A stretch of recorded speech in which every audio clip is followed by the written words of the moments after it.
Hello everyone, welcome back to the channel Vinita M blogs पर आप लोगों का स्वागत है। और आज तो मतलब कि ठंडा का हद पार हो गया। इतना ज़्यादा कनकनी है, इतना ज़्यादा ठंडा लग रहा है कि पूरा हाथ वगैरह अकड़ चुका है। और अभी अभी मैं नहाई हूँ और नहा के मैं बाल वगैरह कुछ भी नहीं झाड़ रही हूँ, स्वेटर शॉल लेकर सीधा आ गई हूँ। तो चलिए पहले कुछ मैं अपने लिए नाश्ता बनाती हूँ। और मम्मी को तो मैं छिलका बना कर दी थी आटे का, और मैं अभी जा रही हूँ अपने लिए मैक्रोनी बनाने। तो मैक्रोनी मैं चढ़ा चुकी हूँ ऐसे उसे बॉयल होने के लिए। तो चलिए पहले मैं मैक्रोनी बनाती हूँ। ठंड है, अच्छे अच्छे आइटम्स खाने चाहिए तो मैं फटाफट वो बनाती हूँ, उसके बाद फिर देखती हूँ दोपहर में क्या बनाना है। बॉयल हो रहा है, लग रहा है कि ज़्यादा ही हो जाएगा, बट कोई बात नहीं, ज़्यादा होगा तो भी आज मैं खा ही लूँगी, इसे छोड़ने वाली नहीं हूँ। और यहाँ पे मैं सारे वेजिटेबल्स कट करके रख चुकी हूँ। प्याज, हरी मिर्च, गाजर, बीन्स, टमाटर। और आज की बात बताऊँ तो टमाटर बस यही एक पीस बचा हुआ था, बाकी सारा टमाटर ख़त्म हो चुका है, बस यही लास्ट बचा हुआ था। तो ऐसे भी आज कुछ सब्ज़ी लाना ज़रूरी है, आलू भी ख़त्म हो गया है, तो वो सब लाना ज़्यादा ज़रूरी हो चुका है।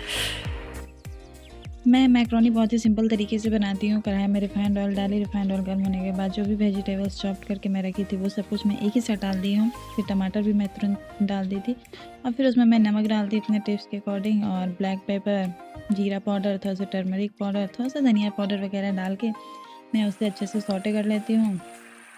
उसमें थोड़ा सा सॉस डाल देते हैं। सेजवान चटनी नहीं है तो आप टमाटो सॉस डाल दो, उससे भी बहुत अच्छा टेस्ट आता है, और मैं वही डाली थी। और ये देखिए मेरा पास्ता बनके कितने अच्छे से रेडी है। बहुत ही टेस्ट वाइज भी बहुत अच्छा था, और दिखने में तो लुक वाइज भी गुड एंड टेस्ट वाइज भी गुड। तो आप लोग के सामने है, और मैं इतना एक बार में नहीं खाई। यहाँ पे मैं अभी छत पर आ चुकी हूँ धूप में। अभी हवा थोड़ा कम चल रहा है, इसलिए मैं सोची थोड़ा देर धूप में भी बैठना चाहिए। और आप लोग भी खाइए, मैं भी खाती हूँ।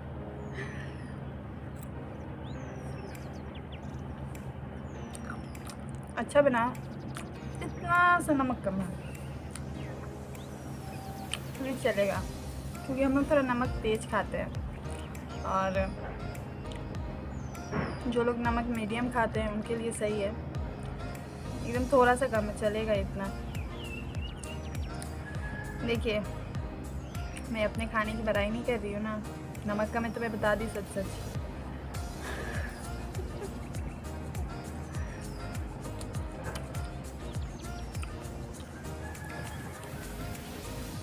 इतना भी लग रहा है यार, पानी भी ज़्यादा गर्म है।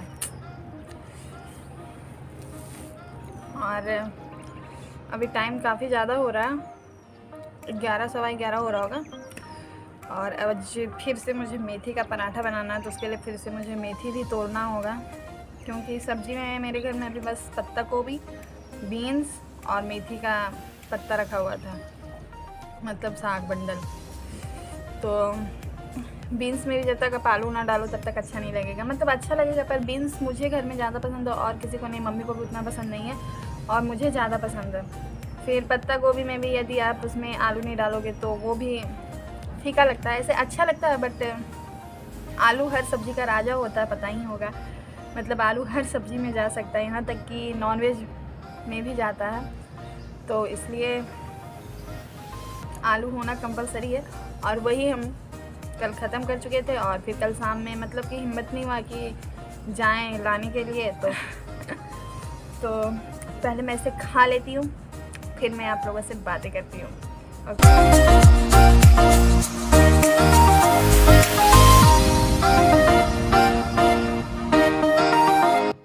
और मॉर्निंग के बाद मैं आप लोगों से सीधा यहाँ शाम में मिल रही हूँ। तो मैं शाम में यहाँ पे गाजर छील रही थी, और गाजर इतना ज़्यादा ठंड था कि पूरा हालत ख़राब कर दिया था छीलने में भी मेरा। तो मुझे हलवा बनाना था। ये गाजर काफ़ी दिन से आके रखा हुआ था और इसका हालत ख़राब हो रहा था, तो मैं सोची कि इसका हलवा बना ही लेती हूँ। और गाजर बहुत ही ज़्यादा ठंड था, मतलब कि अभी भी ये ठंड है ही, और मैं इसे धो ली हूँ तो और भी ज़्यादा ठंड लग रहा। और मैं गाजर घसते सोची कि अब थोड़ा आराम कर लेती हूँ यार, क्योंकि मेरा हाथ पूरा कुकड़ चुका है बुरी तरीके से, और मतलब कोई काम नहीं होगा अब लग रहा है ऐसा। सो 80% मैं गाजर को घस ली हूँ, 20% ही बचा है। मैं आपको दिखाती हूँ, ठीक, मैं कितना घसी हूँ। कितना खूबसूरत लग रहा है। और इतना मुझे घसना है, इतना मैं घस चुकी हूँ।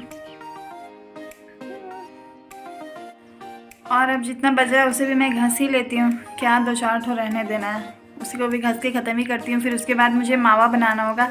ऐसे मैं पहले बनाती थी तो मावा मैं मार्केट से ही ले आती थी, बट इस बार मैं गाजर खुद खरीद के लाई ही नहीं हूँ, तो फिर मावा क्या लाती।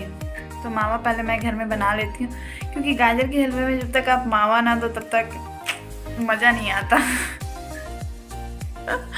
तो वो भी मुझे बनाना है घर पे ही, तो मैं वो भी बना लेती हूँ। उसके बाद फिर इसे बनते बनते तो रात के 10 बज ही जाएंगे, क्योंकि मैं वो शॉर्टकट वाले ट्रिक से नहीं बनाती हूँ। मुझे पसंद है कि कढ़ाई में ये बहुत देर तक कढ़े, 2-3 घंटे तक। उसके बाद मतलब मेरा ये बनाना पुराना प्रोसीजर वाला सिस्टम है, मतलब ये मैं पुराने प्रोसीजर से ही बनाती हूँ, इसमें मैं कोई भी न्यू ट्रिक नहीं लगाती हूँ, क्योंकि कुछ चीज़ें छोड़ देनी चाहिए, वो जैसे शुरू से बनती आ रही है उसी तरह उसे बनने देना चाहिए। तो मैं जो बचा उसे मैं घस लेती हूँ, फिर मैं आप लोगों से मिलती हूँ। यार ठंड बढ़ती जा रही है।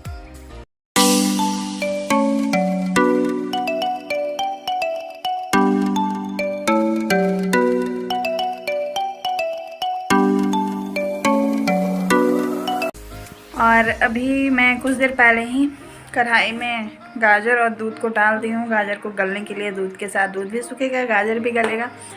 तो चलिए एक बार चेक कर लेती हूँ, नहीं तो फिर ऐसा ना हो कि वो अंदर से चिपकने लग जाए।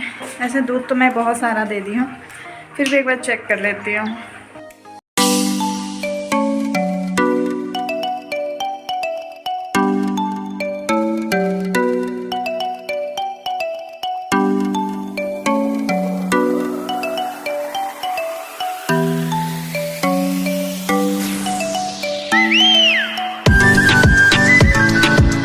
और अभी आप लोग देखेंगे हलवा का क्या रूप है। तो मैं इसमें दूध पाउडर वगैरह डाल चुकी हूँ, मिक्स कर चुकी हूँ। यदि आपको गाजर के हलवे की रेसिपी चाहिए होगी तो आप मुझे कमेंट सेक्शन में बताइएगा, मैं आपको इसकी रेसिपी नेक्स्ट टाइम बना कर ज़रूर दूँगी। इसी बहाने दोबारा से हलवा बन जाएगा। तो अभी इसे बनने में टाइम लगेगा थोड़ा सा। और दूसरी ओर मैं जा रही हूँ, थोड़ा कुछ सब्ज़ी भुंजिया कुछ बना लेती हूँ रात के खाने के लिए, क्योंकि इसे बनते बनते भी बहुत ही ज़्यादा टाइम लगने वाला है, तो इसके पीछे परेशान होने से कोई फ़ायदा है नहीं। और मैं बोली थी कि मैं मावा बनाऊंगी, तो मैं मावा नहीं बनाई, इसलिए मैं इसमें दूध पाउडर डाल रही हूँ। यदि आप मावा बना लेते हैं या फिर ख़रीद लेते हैं तो दूध पाउडर मत डालिएगा। दूध पाउडर ऐसे भी ऑप्शनल है, आपको डालना है डालिए, नहीं डालना है मत डालिए। तो मैं मावा नहीं बनाई थी, इसी तरह मैं मेरे ध्यान से ही उतर गया। जब मैं इसमें गाजर और दूध डाल दी तब मुझे याद आया कि अरे मुझे मावा भी बनाना था। फिर मेरे ध्यान में आया कि अरे दूध पाउडर भी डाल दूँगी तो टेस्ट आ जाता है। मावा वाला नेक्स्ट टाइम बना लूँगी। तो वही अभी मैं इसमें 4 बड़े चम्मच दूध पाउडर डाली हूँ और उसे अच्छे से मिक्स करती हूँ। अब इसे मैं गलने देती हूँ, और इसे करते करते भी बहुत टाइम लगेगा, बहुत ही ज़्यादा टाइम लगता है। और बहुत कोई कुकर में बनाते हैं, बहुत कोई बहुत चीज़ों में बनाते हैं फटाफट झटपट। तो ये मैं झटपट नहीं बना रही हूँ, इसे बनाने में काफ़ी टाइम लगता है। और कुछ चीज़ों को टाइम पर ही, मतलब कि उसका जो उचित टाइम है उसी टाइम पे वो बनता है, तो ज़्यादा अच्छा लगता है, ज़्यादा टेस्टी लगता है। तो वही है कुछ ये भी, तो मुझे इसी तरह का पसंद है, इसलिए मैं इसी तरह से बना रही हूँ। मिलती हूँ मैं आपसे गाजर का हलवा बनाने के बाद। फ़िलहाल मैं थोड़ा रात के लिए कुछ खाना वगैरह बना लूँ।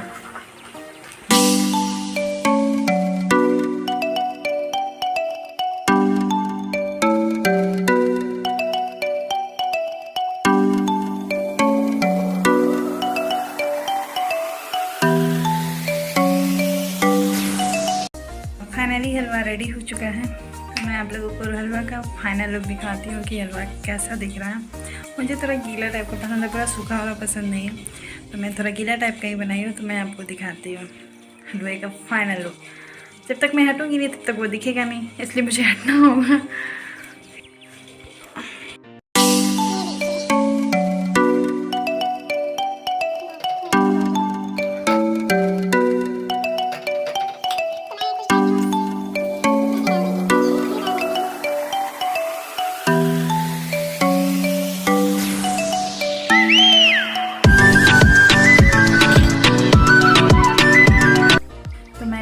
करके बताती हूँ कि कैसा बना है।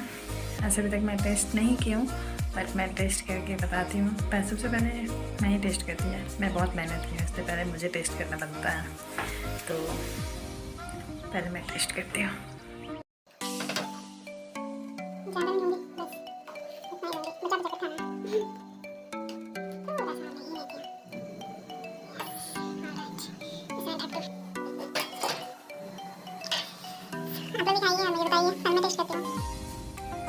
मैं टेस्ट करती हूँ।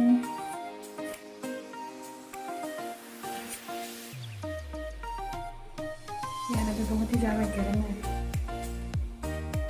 ये लीजिए पहला बाइट। आप लोग अभी से भाप भी निकल रहा है।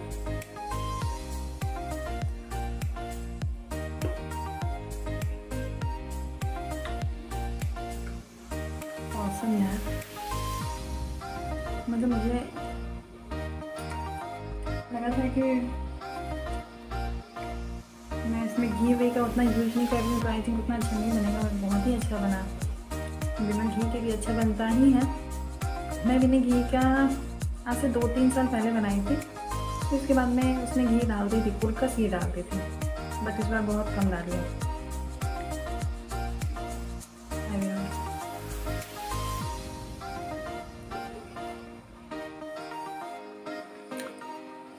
गरम रुक के खाना होगा, पूरा इतना दूर गरम लग रहा है। तो वाकई में बहुत ही अच्छा बना है। और उधर टीवी चल रहा है, कहीं मुझे बाद में वॉइस ओवर ना करना पड़ जाए। और अब रात का खाना बनाना है। ऐसे मैं भुंजिया बना चुकी हूँ, बस अब रोटी बनाना है, तो वो मम्मी बनाएगी।